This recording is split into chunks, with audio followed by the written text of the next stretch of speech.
j'aurais dû ne pas intervenir sur un sujet qui me concerne particulièrement. Comme vous le savez, j'ai été invité pour la énième fois à la Cour constitutionnelle pour comparaître sur un dossier qui a lassé l'ensemble de la population congolaise. J'y suis parti par respect à la Cour, comme je l'avais dit, en avril 2021. 4 ans, mois sur mois, alors que je me trouvais à Conakry, j'ai été invité à comparaître devant la Cour constitutionnelle. Alors que 99,99% de la population congolaise m'a conseillé de ne pas venir, j'ai dit je viendrai, je fais foi à la justice. Honorable Président, j'ai été surpris comme tout le monde d'être encore convoqué à la Cour constitutionnelle et je suis parti par respect parce qu'en principe, en tant que député national, couvert par des immunités parlementaires, je ne devais pas y aller sans qu'il y ait une autorisation préalable de l'Assemblée nationale. C'est ça ce que recommande la Constitution de la République et c'est ce que recommande les règlements d'ordre intérieur de cette institution où nous sommes. Les collègues, Nicolas Kazadi a bénéficié de même procédure. Je suis allé par respect à cette institution, la plus grande et prestigieuse cour de ce pays, où j'ai indiqué au juge que voilà, je suis venu, mais il y a une condition, quelle n'a pas été ma surprise, honorable président, de dire cette immunité parlementaire, pour nous, elle ne vaut rien. Mais je suis très étonné. Et on me l'a répété plusieurs fois. Et il y a même un juge qui est allé jusqu'à dire, voilà, ce type d'immunité parlementaire, il y en a pour l'opposition et il y en a pour la majorité.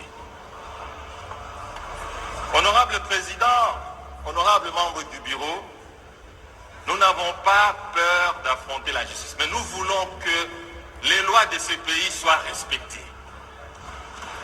Les lois de ce pays doivent être respectées. Si la Cour constitutionnelle a besoin d'attendre un député, un parlementaire, elle n'a qu'à suivre ce que prescrit la Constitution, ce que prescrit le règlement d'ordre intérieur. Voilà, honorable Président, honorables membres du bureau, chers estimés collègues, nous ne devons pas tolérer certaines jurisprudences. Aujourd'hui, ça concerne un député de l'opposition, demain, ça sera un député de la majorité. Il faut que les lois du pays soient respectées. La Constitution n'a pas de couleur politique. Le règlement d'ordre intérieur n'a pas de couleur politique. Nous ne devons pas exposer notre bureau qui jusque-là défend convenablement les intérêts de tous les députés, quelle que soit leur couleur politique. Je vous remercie. Merci, honorable Matata. Je dois rappeler à l'Auguste Assemblée qu'à son temps, quand le procureur général près la Cour de cassation m'avait saisi sur le cas de Nicolas Kazadi, vous avez, vous, honorable député, autorisé que le procureur général près la Cour de cassation puisse faire ses enquêtes, son instruction, mais qui a abouti à un non-lieu. Alors, je me demande pourquoi nos amis de la Cour constitutionnelle n'ont pas procédé de la même façon, qui régularise la situation et la plénière va apprécier. Surtout que ici, comme vous le savez, pour Nicolas Kazadi, comme je l'avais fait à son temps, pour Nemwanda Semi d'heureuse mémoire, il ne suffit pas seulement de demander la levée de l'immunité d'un député pour l'obtenir. Il faut motiver. Le bureau doit quand même avoir des matières à donner à la plénière pour examiner en toute objectivité pourquoi on veut lever l'immunité. C'est très important, dans le cas de la collaboration interinstitutionnelle, nous attendons donc une correspondance de la Cour constitutionnelle. Ceci vaut aussi pour les autres députés qui sont l'objet de tracasseries. Donc nous voulons que nous puissions chacun garder ses prérogatives. Honorable Alfred Nzodomio.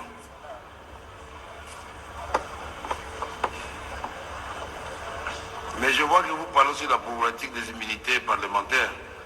Donc c'est encore sans objet. Bon, allez-y, mais sois bref alors. Merci bien, honorable président, honorable député, chers collègues. J'ai bien voulu, en tant que député national et scientifique de surcroît, essayer de partager une réflexion avec des collègues. En fait, je voudrais bien que nous puissions comprendre que les statuts du parlementaire que nous sommes est suffisamment mis à mal et la séparation de pouvoir qu'a si vanté Montesquieu, qui est le socle de la création de l'État, reconnaît visiblement tout le pouvoir sauf le pouvoir parlementaire depuis un certain moment. Je l'ai dit en tant que républicain, en tant que parlementaire, parce que aujourd'hui, l'honorable Matata venait de parler, je ne savais pas qu'il parlerait, nous avons tous suivi ce qui a été dit, et lorsque l'on remet en cause la notion des immunités parlementaires qui sont constitutionnelles, nous devons nous interroger, puisque nous tous ici, nous sommes porteurs et dépositaires de ces immunités. Honorable Président, il faut réfléchir à haute voix. Il s'agit là d'une situation qui concerne un citoyen congolais qui a été poursuivi alors comme ancien Premier ministre et il a été élu sénateur. Et en tant que sénateur, il y a eu une procédure au Sénat. Mais au regard des impératifs d'organisation démocratique, il s'est porté candidat dans sa circonscription et a été élu député national. Vous savez que n'est pas député qui le veut. Et une fois élu député, il faut que cette assemblée plénière puisse vous consacrer en tant que tel. C'est-à-dire qu'il faut qu'on valide votre mandat. Les mandats de tous et de chacun ont été validés. Et partant, nous sommes devenus députés nationaux et soumis aux principes et règles de privilèges et des immunités qui nous reviennent.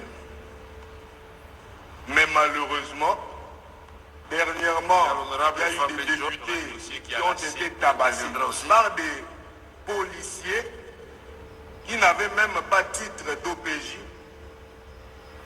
Et il y a des gardiens, donc aujourd'hui c'est les juges constitutionnels, où hier j'ai encore évoqué la situation du ministre ayant la fonction publique qui soumettait les parlementaires sous sa tutelle. Et hier, c'est encore un des nôtres dont les immunités ont été réfutées. Nous devons nous interroger. J'ai réfléchi à haute voix et ce, en tant que député national. Honorable Président, voilà en substance ce que j'avais à dire parce que dans la théorie de l'État, il y a ce qu'on appelle la méthode anthropomorphique. Cette méthode, ça fait de l'État un ensemble d'organes. Et un organe, c'est comme ça, on a l'organe législatif, on a l'organe exécutif et on a l'organe juridictionnel.